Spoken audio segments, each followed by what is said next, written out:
We are back with breaking news. The Senate Foreign Relations Committee has just passed a draft resolution to strike Syria. It includes a 90-day limit on punitive strikes that are limited to Syria only. And the language is clear. It argues for no boots on the ground. A similar proposal is being worked up in the House. The vote was 10-7. Meantime, the folks over at the Pentagon want to assure the American people that they are on the same page with the commander-in-chief.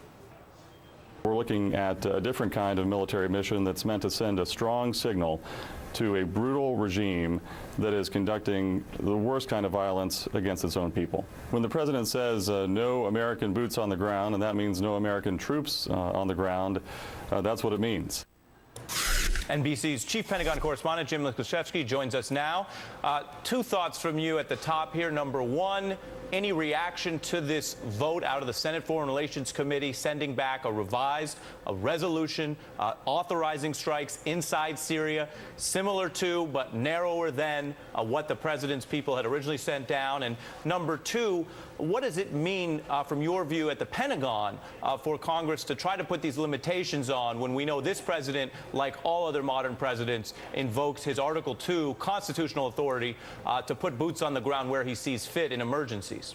Well, you know, as the chairman of the Joint Chiefs of Staff, General Dempsey, has testified before Congress both yesterday and today, essentially, you tell us what we can do and we'll do it. But what concerns the military the most is that the final resolution, which could ultimately be passed by Congress, not put too many restrictions on U.S. military operations in and above Syria. They insist they, too, have no desire, no plans to put boots on the ground. At this point, they've got everything in place pretty much to do whatever the president should ask in terms of trying to degrade and deter the chemical weapons systems and operations of President Assad there in Syria. But they're worried that, you know, with every first shot, all the plans go out the window. That's an absolute truism in any kind of military operation. And they want to have the kind of freedom to operate and respond to any possible contingency. So far, we're not hearing many complaints about the resolution as it stands, but if it should get into any tighter, I think you'd hear some kind of resistance from the military. All right, thanks, Mick. Now let's turn to former military intelligence officer Tony Shaffer, who is now a senior fellow at the Center for Advanced Defense Studies. His latest book, The Last Line, is a novel based in the shadow world of espionage and government power. Tony, it's always great having you here. Thank you for having me. Good to be on. All right, so when we talk about the end game, when we talk about the aftermath of all of this, you know, the strike itself is so essential. And David Ignatius wrote about this in the Washington Post last week, saying the main rationale for military action by the United States and its allies should be restoring deterrence against the use of chemical weapons. The strike should be limited and focused rather than a roundhouse swing aimed at the ending the Syrian civil war. But it should be potent enough to degrade Assad's command and control structure so we cannot conduct similar actions in the future. Officials hope the strike will obviously, it continues on, but walk us through what this strike means, because you have to walk such a fine balance here, because if you don't get it right, then you will very well expect an aftermath, right? Well, that's the problem here. When you talk about attacking his ability to take action, one of those actions we want him to continue to take is keep and protect the stores of chemical weapons. And I was appalled by P.J. Crowley's, well, if we hit him and he still does it again, we hit him again. You have to understand that they are doing everything they can, the Assad regime, to keep control of these chemical weapons. If we start hitting him with sufficient clarity and ability and success, we degrade his chain of command, we degrade his ability to protect these things. So again, we talked about this last time I was on the show.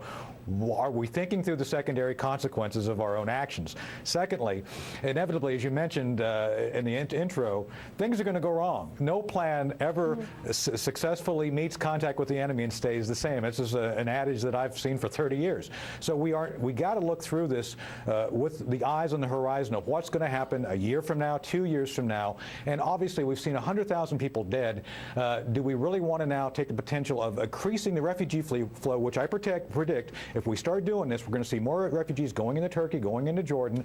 And most importantly, you take the potential of killing the technicians who are maintaining, the Russian technicians who are maintaining the Assad aircraft, and the 50,000 Quds Force who who are in the bases all around Syria, who are Iranians. So we've got to be, we have great precision weapons. They ain't that great to not take collateral damage from other targets.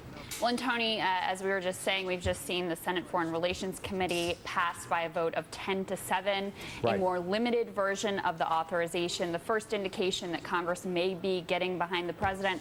I wanted to get your thoughts on something Sure. our last guest, Professor Gurgis, had suggested, which is that they take this authorization, if it does pass Congress, and take it to the UN Security Council and use it as a point of leverage to try to get Russia and China somehow on board with a diplomatic solution. Do you think that's realistic?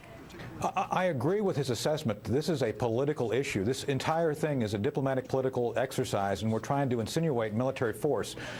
Insinuating military force will give the Syrians, by the way, the right to retaliate. This is us going to war with them. They are not going to take this lying down. I think the secondary effects the professor laid out very clearly would happen. I again dismiss what P.J. Crowley says and others said about, oh, they're just going to take it and get the message. No, they won't. We wouldn't. If we were attacked, we wouldn't get the message. We would keep going.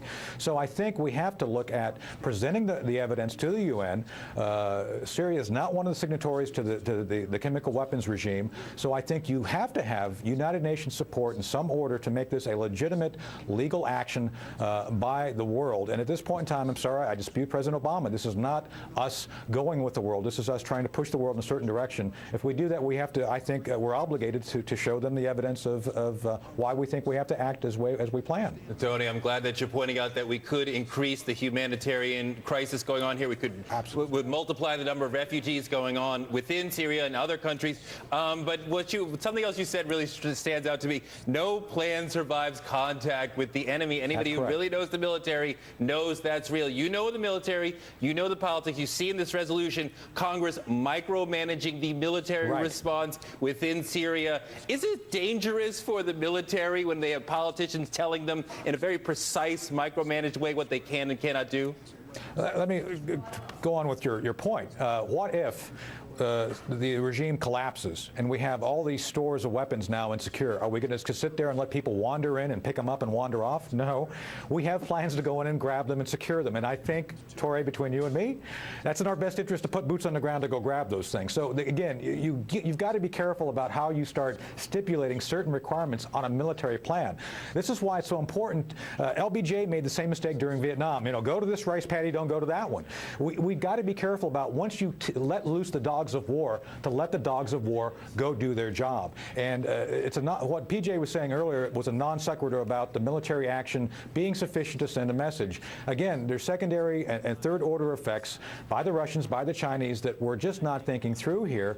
And again, you've got to look at this logically, not politically. And this is where we've got to put aside the emotion. Everybody's emotional about this, but look at what we need to do versus what we can do and what the end result's going to be. Yeah, Tony, appreciate your points and thoughts on the military risk there, and a rebuttal to PJ, who we had on as a former Obama official, to discuss the case for intervention. You've helped us understand some of the concerns and the ideas against intervention. Thanks for your time. We'll also be sure to check out your book. Now, still ahead.